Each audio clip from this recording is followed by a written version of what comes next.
쿠팡 이사가 세계 경제를 흔든다고요? 여러분 상상해보세요. 쿠팡에서 로켓 배송 받으시죠? 그 쿠팡의 사회이사가 이제 전 세계 돈줄을 쥐게 됩니다. 농담이 아닙니다. 트럼프가 선택한 차기 연준 의장 케빈 워시, 그는 지난 7년간 쿠팡 이사회에서 연간 32만 달러 이상을 받아온 인물입니다. 연준 의장이 쿠팡 출신이라니 그게 무슨 상관이야? 이렇게 생각하실 수 있습니다. 하지만 문제는 그가 단순한 관료가 아니라는 점입니다. 그는 연준의 독립성을 구닥다리라고 부르며 중앙은행이 정부와 손잡아야 한다고 주장하는 위험한 혁명가입니다. 더 놀라운 건 그가 돈줄은 조이되 금리는 내린다는 모순된 전략을 제시한다는 겁니다. 경제학 교과서를 찢어버리는 발상이죠. 발표 직후 금값은 하루 만에 9%, 은값은 무려 31%나 폭락했습니다. 시장은 이미 워시 쇼크를 경험하고 있습니다. 쿠팡맨 출신 연준 의장, 그의 등장이 우리 지갑에 어떤 영향을 미칠까요?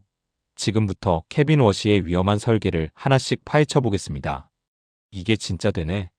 쿠팡 사회이사가 연준 의장으로 공식 지명. 2026년 1월 트럼프 대통령이 소셜미디어를 통해 폭탄 선언을 했습니다. 케빈 워시를 차기 연준 의장으로 지명한다. 이 한마디에 전 세계 금융시장이 요동쳤습니다. 한국 투자자들에게는 더욱 충격적인 소식입니다. 케빈 워시는 2019년부터 지금까지 무려 7년간 쿠팡의 사회이사로 재직해온 인물이기 때문입니다. 매년 32만 달러 이상, 우리 돈으로 4억 원이 넘는 보수를 쿠팡에서 받아왔죠. 이건 단순한 후보 지명이 아닙니다. 트럼프는 그는 절대 나를 실망시키지 않을 것이라며 공개적으로 신뢰를 표명했습니다. 상원 인준은 형식적 절차일 뿐, 사실상 쿠팡 출신 의장의 등장은 기정사실이 되었습니다. 시장 반응은 즉각적이었습니다. 워시 지명 발표 후 달러 인덱스는 급등했습니다. 강달러에 대한 기대감이 반영된 겁니다. 반면 금값은 하루 만에 9% 폭락했고 은값은 무려 31%나 떨어졌습니다. 암호화폐 시장도 요동쳤죠. 왜 이런 반응이 나왔을까요? 시장은 워시가 전통적인 연준 의장과는 전혀 다른 인물이라는 걸 알고 있기 때문입니다. 그는 연준의 독립성을 부정하고 정부와의 협력을 강조하며 무엇보다 강한 달러를 최우선 목표로 삼는 인물입니다. 쿠팡 이사 출신이 세계 경제를 좌우한다니. 이 믿기 힘든 현실 앞에서 우리는 준비해야 합니다. 그가 누구인지, 어떤 생각을 가진 사람인지 정확히 알아야 합니다. 그렇다면 케빈 워시는 도대체 어떤 인물일까요? 35세 최연소 연준 이사, 그리고 월가의 해결사. 케빈 워시, 그는 1970년생으로 올해 56세입니다. 하지만 그의 화려한 경력은 훨씬 일찍 시작됐습니다. 2006년 그는 겨우 35세의 나이로 연준 이사에 임명됐습니다. 역대 최연소 기록입니다. 보통 연준 이사는 60대 이상의 노련한 경제학자들이 맡는 자리인데 그는 30대에 이 자리에 올랐던 겁니다. 그의 배경은 화려합니다. 스탠퍼드 경영대학원을 졸업하고 모건 스탠리에서 근무하며 월가의 생리를 체득했습니다. 투자은행의 논리, 금융시장의 작동 원리, 대형 자본의 움직임. 이 모든 걸 현장에서 배운 실무형 인물입니다. 2008년 글로벌 금융위기 당시 그는 빛을 발했습니다. 연준 이사로서 벤 버냉키 의장을 보좌하며 위기 대응의 핵심 역할을 했죠. 특히 그는 연준과 월가를 잇는 소통 창구였습니다. 정부는 뭘 원하는지, 시장은 어떻게 반응할지 양쪽을 모두 아는 유일한 사람이었으니까요. 당시 그는 해결사로 불렸습니다. 리먼 브라더스 파산 직후 혼란스러운 상황에서 금융기관들과 대화하고 구제금융 방안을 설계하고 시장을 안정시키는 데 결정적 역할을 했습니다. 2011년 연준을 떠난 후에도 그의 영향력은 계속됐습니다.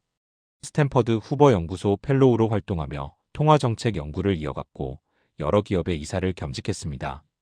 그중 하나가 바로 쿠팡입니다. 월가 출신 위기관리 전문가, 그리고 실용주의자. 이것이 케빈 워시를 설명하는 세 가지 키워드입니다. 그런데 그에게는 또 다른 강력한 무기가 있습니다. 바로 트럼프와의 개인적 친분과 유대인 인맥입니다. 트럼프가 사랑한 외모와 강력한 유대인 인맥. 트럼프는 사람을 볼 때 능력만 보지 않습니다. 외모도 중요하게 여기죠.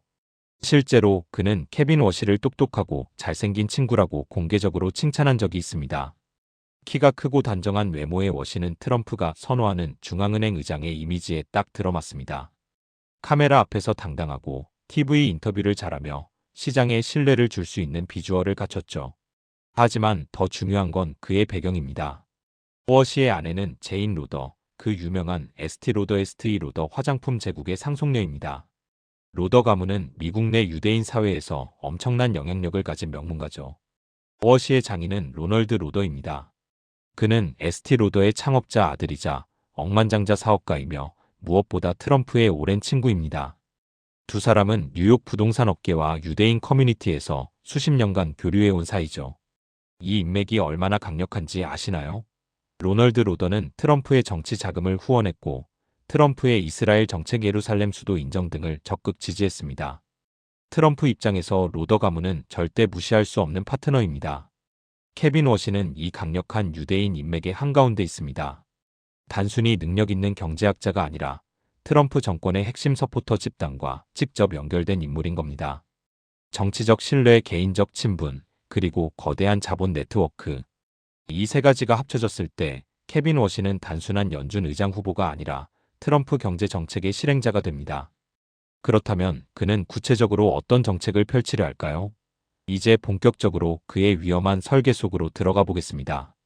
연준의 독립성은 구닥다리다. 재무부와의 공조. 케빈 워시의 가장 파격적인 주장은 바로 이겁니다. 연준의 독립성은 과대평가됐다.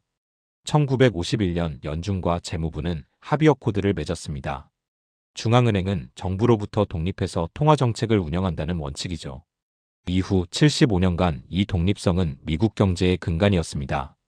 정치인들이 선거를 앞두고 금리를 낮추라고 압박해도 연준은 독립적으로 판단해 인플레이션을 막아왔습니다. 그런데 워시는 이 원칙을 정면으로 부정합니다. 독립성을 핑계로 고립되어서는 안 된다. 연준과 재무부는 긴밀히 협력해야 한다. 그의 논리는 이렇습니다. 통화정책 금리 조절과 재정정책 국채 발행, 부채 관리는 서로 맞물려 있습니다. 연준이 혼자 금리만 만지작거리면 재무부의 국채 발행 계획과 충돌할 수 있죠. 그러니 두 기관이 머리를 맞대고 함께 전략을 짜야 한다는 겁니다. 문제는 이게 정치화로 이어질 수 있다는 점입니다. 재무부는 대통령이 임명한 장관이 이끕니다. 정치적 이해관계에서 자유로울 수 없죠. 만약 연준이 재무부와 긴밀히 협력한다면 사실상 대통령의 경제정책 도구가 되는 겁니다. 트럼프가 원하는 금리 인하, 달러 가치 조절, 무역전쟁 지원. 이 모든 게 연준을 통해 실행될 수 있습니다. 독립성이라는 방패가 사라지면 연준은 백악관의 경제팀 일부가 되는 거죠. 역사적으로 중앙은행이 정부에 종속됐을 때 어떤 일이 벌어졌나요? 1970년대 미국의 대인플레이션, 1980년대 남미 국가들의 하이퍼인플레이션. 모두 정치인들이 중앙은행을 마음대로 주무른 결과였습니다. 워시는 이번엔 다르다고 말합니다. 하지만 시장은 불안합니다. 75년간 지켜온 원칙이 한 사람의 생각으로 무너질 수 있다는 공포 때문입니다. 그렇다면 그는 구체적으로 어떤 방식으로 정책을 운영하려 할까요? 워시의 마법 돈줄은 죄고 금리는 내린다. 케빈 워시의 전략은 마치 마술 같습니다. 유동성은 회수하되 금리는 내린다. 상식적으로 모순되는 두 가지를 동시에 하겠다는 겁니다. 일반적으로 중앙은행이 금리를 내리면 시중에 돈이 많아집니다. 대출이 쉬워지고 투자가 늘어나고 경기가 살아나죠. 반대로 유동성을 회수하면 돈줄이 조여져 금리가 오릅니다. 이게 경제학 교과서의 기본입니다. 그런데 워시는 이 둘을 분리할 수 있다고 주장합니다. 어떻게? 첫째, 단기 금리는 낮춥니다. 연준이 결정하는 기준금리를 인하해서 기업들의 대출 비용을 줄여주는 겁니다. 트럼프가 원하는 정책이죠. 둘째, 동시에 연준이 보유한 자산을 팔아치웁니다. 2008년 금융위기 이후 연준은 국채와 주택담보보증권 MBS를 대량으로 사들였습니다. 지금 연준의 대차대 조표에는 무려 7조 달러가 넘는 자산이 쌓여 있죠. 워시는 이걸 공격적으로 매각하자고 주장합니다. 자산을 팔면 어떻게 될까요? 시중의 돈이 연준으로 빨려 들어갑니다. 유동성이 회수되는 거죠. 돈이 귀해지니 장기금리는 오르거나 적어도 안정됩니다. 결과적으로 단기금리는 낮고 장기금리는 높은 가파른 수익률 곡선이 만들어집니다. 이론적으로는 은행들의 이자 장사가 쉬워지고 기업들은 싼 이자로 단기 자금을 조달할 수 있습니다. 문제는 이게 정말 작동할까 하는 점입니다. 유동성을 회수하면 자산시장 주식, 부동산, 암호화폐는 타격을 받습니다. 돈이 없으면 투자가 줄어드니까요.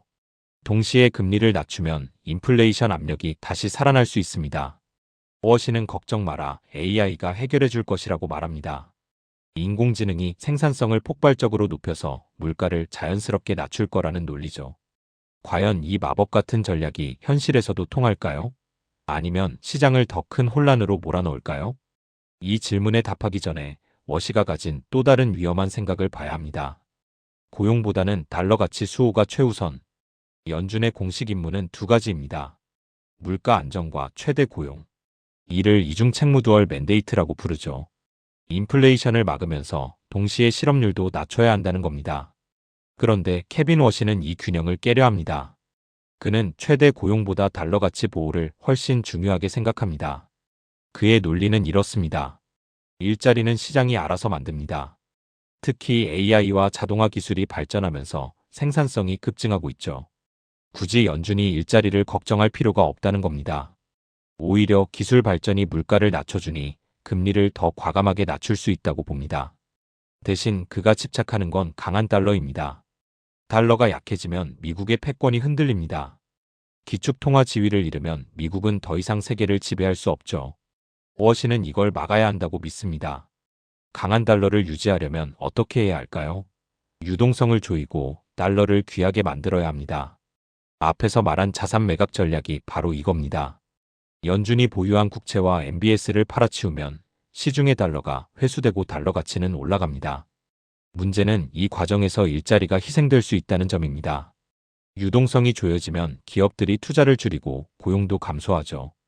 특히 제조업, 건설업 같은 전통산업은 타격을 받습니다. 워시는 그래도 괜찮다고 말합니다. AI 시대에는 일자리 개념 자체가 바뀔 거라고 믿으니까요. 하지만 현실의 노동자들은 당장 밥을 먹어야 합니다. 기술이 일자리를 만들어주길 기다릴 여유가 없죠. 이게 바로 워시의 뉴 패러다임입니다. 전통적인 경제 이론을 무시하고 AI와 기술 발전에 베팅하는 과감한 도박이죠. 과연 이 도박은 성공할까요? 아니면 수백만 명의 실업자를 양산하며 실패할까요? 이제 마지막 막으로 넘어가 워시의 정책이 실제 시장에 어떤 충격을 줄지 살펴보겠습니다. 시장의 충격과 개미들의 운명. 제7장 강달러의 귀환금, 은, 암호화폐의 위기. 워시의 정책이 실행되면 가장 먼저 타격을 받을 곳은 어디일까요? 바로 금, 은, 그리고 암호화폐 시장입니다. 이미 조짐은 나타났습니다. 워시 지명 발표 직후 금값은 하루 만에 9% 폭락했습니다. 은값은 무려 31%나 떨어졌죠. 비트코인도 5% 넘게 하락했습니다. 시장은 워시 쇼크를 경험하고 있는 겁니다. 왜 이런 일이 벌어질까요? 워시의 정책 핵심은 강달러입니다. 유동성을 회수하고 달러를 귀하게 만들겠다는 거죠. 달러가 강해지면 상대적으로 금과 은 같은 실물 자산의 매력이 떨어집니다. 금은 전통적으로 안전자산입니다. 달러가 약해지거나 인플레이션이 올라갈 때 사람들이 금으로 몰려들죠. 그런데 워시는 정반대 상황을 만들려 합니다. 달러를 강하게 유지하고 인플레이션을 AI로 잡겠다는 겁니다. 그렇게 되면 금을 살 이유가 없어집니다. 달러로 들고 있는 게 더 이득이니까요. 결국 금 투자자들은 손실을 보며 빠져나갈 수밖에 없습니다. 은은 더 심각합니다.